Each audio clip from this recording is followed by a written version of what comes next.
आप इन्हीं चक्करों की वजह से एफएटीएफ में भी फंसे हैं। दुनिया आपको टेररिस्ट समझती है और दुनिया आपके ऊपर हर जगह तनकीद भी करती है।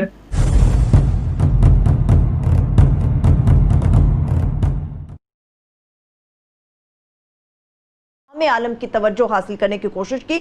ये कितनी धुआंधार थी, कितना मौसर रहेगी, इसके लिए जो जो इक़दाम किए गए, जो जो ऐसी तजावीज़ पेश की गई, उनके ऊपर अमल दरामद होना कितना ज़्यादा आसान है। लेकिन इससे बेहतर तकरीर की जा सकती थी। ये पिछली तकरीर को उन्होंने तकरीबन दोहरा दिया है। फिर ये कि उन्होंने तकरीर तो पिछले साल भी बहुत अच्छी की और इस साल भी बहुत ही अच्छी की। मैं दोहराता हूँ कि किसी दूसरे वज़ीर आज़म से इसकी तवक्को नहीं हो सकती थी, मगर भरपूर सफारती मुहिम उन्होंने नहीं चलाई पूरा साल, और अभी भी इसकी तरफ उन्होंने कोई इशारा नहीं किया। और भी इश्यूज जो उन्होंने छेड़े वो अच्छे हैं। एक बहुत अच्छा नुक्ता उठाया कि गरीब मुल्कों से जो मनी लॉन्ड्रिंग हो रही है, अमीर मुल्क जिसके जिम्मेदार है उन्हें पनाह देते हैं। वाज़ेह इशारा उनका लंदन की तरफ था, और जाहिर है लंदन इस वक्त दुनिया में बहुत बड़ा मरकज बन चुका है नाजायज पैसे का, और उससे गरीब मुल्कों में तबाही फैल रही है। फंड्स कायम करने की भी उन्होंने बात की, लेकिन असल में इसको रोकने की बात की। तो एज ए होल ये एक बहुत अच्छी तकरीर थी। अगर मैं फिर दोहराता हूँ, ठीक है, इससे बेहतर हो सकती थी। और सफारती मुहिम जब तक पैरेलल भरपूर सारी दुनिया में नहीं चलाई जाएगी, नतायज हासिल नहीं होंगे। सिर्फ तकरीरों से सब कुछ हासिल नहीं होता। जी जी सर, आपसे देखिए, बात यह है कि जहां तक तकरीर का ताल्लुक है, तकरीर पिछले साल भी अच्छी थी, इस दफा भी तकरीर जामे थी, अच्छी थी। लेकिन वही एक तो जो हारून साहब बात कर रहे हैं कि तकरीरें ये एक सालाना रस्म बन जाती है अगर आप इसका फॉलो अप एक्शन ना करें। अगर आप इसका बाद में एक कैंपेन के तौर पे उन्हीं नुकात के ऊपर अपनी सफारतकारी ना करें जो आपने तकरीर में उठाए हैं, तो फिर ये एक बेकार सी चीज बन जाती है। ये बिल्कुल आपकी एक रस्मी हो जाती है चीज कि आपने एक सालाना रस्म अदा कर दी। लेकिन इसमें भी और पिछले साल की तकरीर में भी जो एक कमी, और मैं हर दफा ये बहुत सारे प्रोग्राम्स में भी और बहुत सारी जगहों पे जब सेमिनार्स वगैरह में मैं जाता हूं तो मैं ये पॉइंट उठाता हूं, हमने सबसे ज्यादा नुकसान उठाया है भारत के एक नैरेटिव से, और उसी की वजह से आज हम एफएटीएफ में भी फंसे हुए हैं। वो है जो भारत आपके ऊपर दहशतगर्दी का इल्जाम लगाता है। अभी चंद दिन पहले अमेरिकन के साथ मिलकर उन्होंने एक जॉइंट कम्युनिके इशू किया, और उसमें उन्होंने फिर कहा कि पाकिस्तान को भारत में दहशतगर्दी नहीं करानी चाहिए और पाकिस्तान को लोगों को सजा देनी चाहिए जो लोग इसमें मुलव्वस थे। अब वो फिर बॉम्बे का किस्सा और पठानकोट वाला वो दोबारा खोल के उसके ऊपर वो तकारीर करवाने लगे हैं, और आप लोगों को कभी तौफीक नहीं हुई कि आप अपने मुंह अपने माथे से ये कलंक धो लें कि जनाब हम दहशतगर्दी है, दहशतगर्द तो भारत है।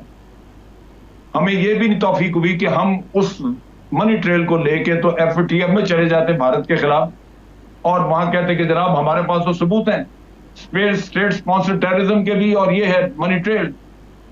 ना प्राइम मिनिस्टर कभी ये बात करते हैं, और नतीजा ये कि आप इन्हीं चक्करों की वजह से एफएटीएफ में भी फंसे हैं।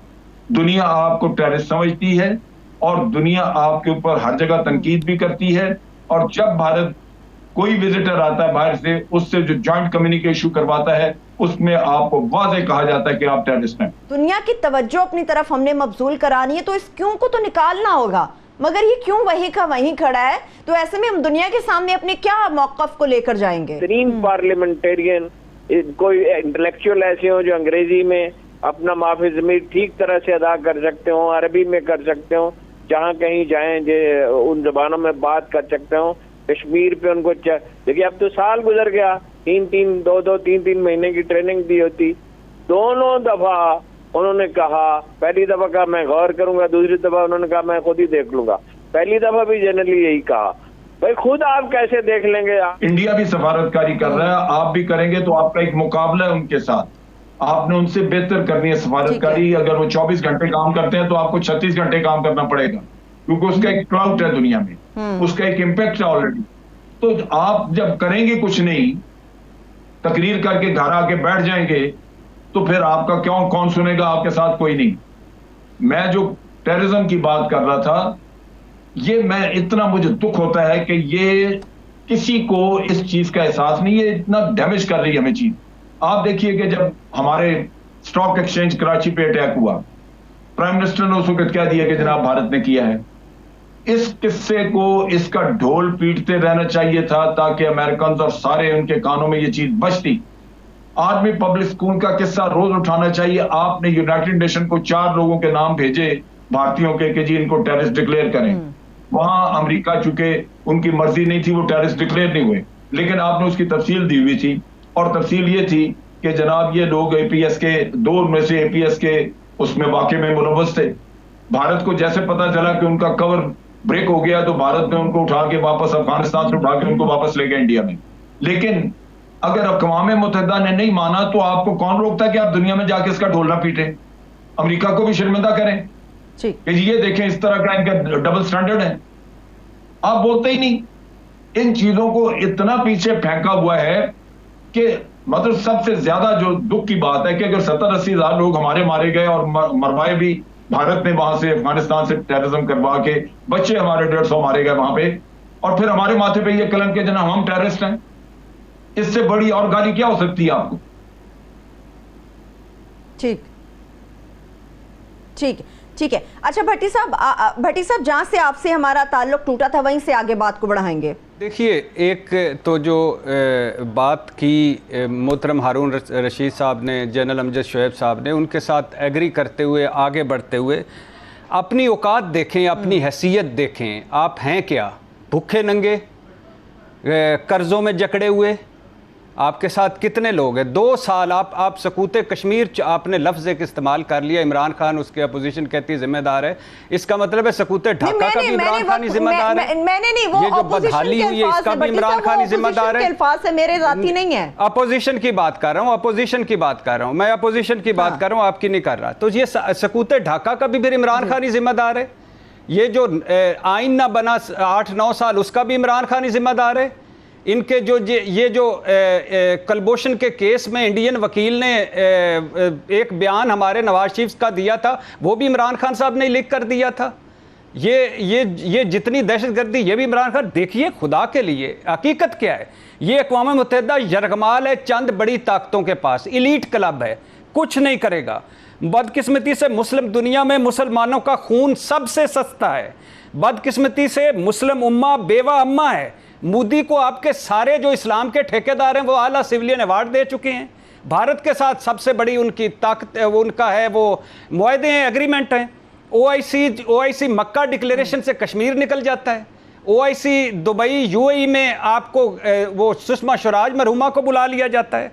अगर ईसाई होते कश्मीर मकबूजा वादी में तो आज सूरत हाल मुख्तलिफ होती।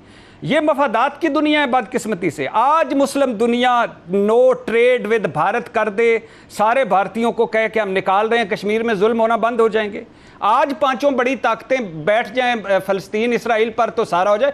आपका हाल क्या है? कभी UAE तस्लीम कर रहा है इसराइल को, कभी फलाना तस्लीम कर रहा है। आप क्या हैं? आप कभी किसी से कहते हैं मेरे बैंक में पैसे रखवा दें, कभी किसी से कहते हैं कि हमारे बंदे ले जाएं, कभी किसी से कहते हैं कि कुछ कर जाएं। और कितनी खराबियों के जिम्मेदार 75,000 जो शहादतें दी, खरबों का जो नुकसान करवाया, आधी कौम ज़हनी मरीज बन गई। इसके बाद भी आप मशकूक क्यों हैं? इसलिए हैं कि आपकी हैसियत क्या है दुनिया में। 2.25 साल की कमियां, कोताहियां, सुस्तियां, नालायकियां अपनी जगह पे, लेकिन ये 72 साल तसलसल है जो अभी चल रहा है, जो हमारा चल रहा है। आपके हुक्मरानों के, आप बाकी मुल्कों के बादशाहों से ज़ाती ताल्लुकात थे, मगर हम मुल्क जो था वो तनहा था, हम जो थे वो मरे हुए थे। हाँ, आपके सबसे बड़े फैक्टर, आपके हुक्मरान जो बादशाह थे वो मनी लॉन्ड्रिंग करते थे। आपने फैक्टर में क्यों नहीं आना था?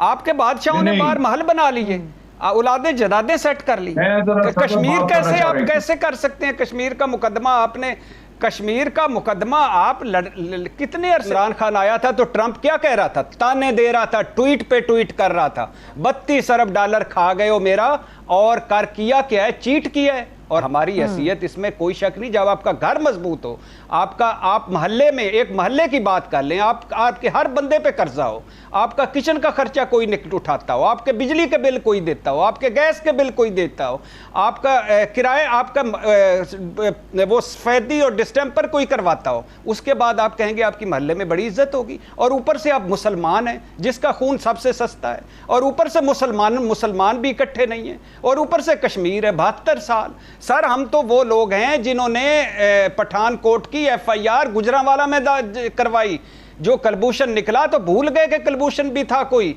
मुल्ला मंसूर हमारे ईरान हमसाया ममालिक से निकलता है, और कलभूषण उधर से हुसैन पटेल बन के उधर से निकलता है, चाबहार बंदर वो उनको मिल जाती है इंडिया वालों को। हमारे अपने हालात भी तो लेफ्ट राइट दाएं बाएं देखे, अफगानिस्तान उठा के हम उनका बोझ थक गए, और जब भी उधर से आई बुरी खबर ही आई, जब भी उन्होंने कहा हमें मशकूक ही समझा।